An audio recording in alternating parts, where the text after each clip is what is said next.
కనీసం ట్రాఫిక్ నిర్వహణ చేసే పరిస్థితుల్లో లేరు. ఒక ఆయన ఏమో నీళ్ళలో వాటర్ కలిసింది కాబట్టి శ్రీశైలం కూలింది అంటాడు.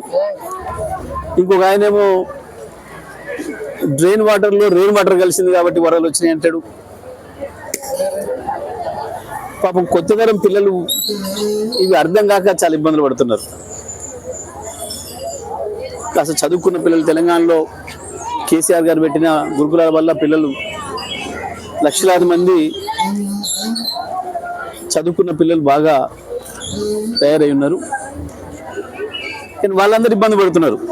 ఈ వాటర్లో నీళ్ళు కలవడం ఏంది, దాంతో శ్రీశైలం కూలిపోవడం ఏంది,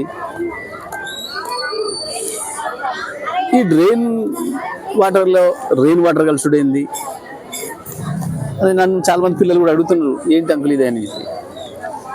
నాకు కూడా కొంచెం అర్థం చేసుకోవడం కష్టం అవుతుంది. వీళ్ళ భాష ఎందుకు వస్తుంది వీళ్ళకి ఇది అని అంటే, సమస్య పైన అవగాహన లేక, పరిపాలన చేయడం రాక ఇవన్నీ వస్తున్నాయి.